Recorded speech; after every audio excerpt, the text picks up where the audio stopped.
തൃശൂർ കളക്ടറേറ്റിന് മുൻവശത്ത് പുല്ലിന് തീപിടിച്ചു. കളക്ടറേറ്റിന് എതിർവശത്ത് ആളൊഴിഞ്ഞ പറമ്പിലാണ് തീപിടുത്തമുണ്ടായത്. ഫയർഫോഴ്സ് തീയണയ്ക്കാൻ ശ്രമം തുടരുകയാണ്. സൂരജ് സജിയാണ് തൃശൂരിൽ നിന്ന് ചേരുന്നത്.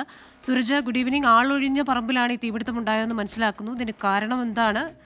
എത്ര സമയം എടുക്കും ഈ തീയണയ്ക്കാൻ?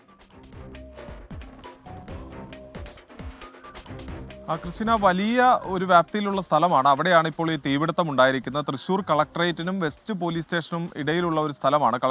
കളക്ടറേറ്റിനോട് ചേർന്ന് ഈ പോലീസ് സ്റ്റേഷന് പുറകുവശത്തായുള്ള ഒരു ഒഴിഞ്ഞ പറമ്പാണ്. പക്ഷേ ഇത് ഒരു അരയാൾ പൊക്കത്തിലൊക്കെ പുല്ല് വളർന്നു നിൽക്കുകയാണ്. ചെറിയ കുറ്റിക്കാട് അടക്കമുണ്ട്. അതുകൊണ്ട് തന്നെ ഈ തീ വലിയ രീതിയിൽ ആളിപ്പടരുകയായിരുന്നു എന്നുള്ളതാണ് പറയുന്നത്. പിന്നീട് ഫയർഫോഴ്സ് എത്തി ഇപ്പോഴും ഈ തീ അണയ്ക്കാനുള്ള ഒരു ശ്രമം തുടരുന്നു. കാരണം കൂടുതൽ ഇടങ്ങളിലേക്ക് ഈ തീ പടർന്നു പിടിച്ചതാണ് ഈ തീ നിയന്ത്രണ വിധേയമാക്കാൻ വൈകുന്നത്. എന്തായാലും തീ അണയ്ക്കാനുള്ള ഒരു ശ്രമം തുടരുകയാണ്. അല്പം മുമ്പാണ്, അതായത് ഒരു അരമണിക്കൂർ മുമ്പാണ് ഈ മേഖലയിൽ നിന്ന് വലിയ രീതിയിൽ പുക ഉയരുന്നത്. ഈ സമീപത്തെ ഈ കച്ചവടക്കാരുടെ ശ്രദ്ധയിൽപ്പെടുന്നത്. പിന്നീട് ഇവരാണ് ഈ വിവരം പോലീസിനും, പിന്നീട് പോലീസ് ഇത് ഫയർഫോഴ്സിനും കൈമാറുകയാണ്. തൃശ്ശൂരിൽ നിന്ന് നിലവിൽ ഒരു യൂണിറ്റ് ഫയർഫോഴ്സ് എത്തിയാണ് ഇപ്പോൾ ഈ തീ നിയന്ത്രണ വിധേയമാക്കാനുള്ള ഒരു ശ്രമം നടത്തുന്നത്. സമീപത്ത് ഒരു ഫ്ളാറ്റ് അടക്കമുണ്ട്. അതുകൊണ്ട് തന്നെ എത്രയും വേഗം തീ നിയന്ത്രണ വിധേയമാക്കാനുള്ള ഒരു ശ്രമത്തിലാണ് നിലവിൽ ഫയർഫോഴ്സ് ഉള്ളത്. ക്രിസ്റ്റിന, ശരി, സൂരജ് സജിയാണ് തൃശൂരിൽ നിന്ന് വിശദാംശങ്ങളുമായി ചേർന്നത്.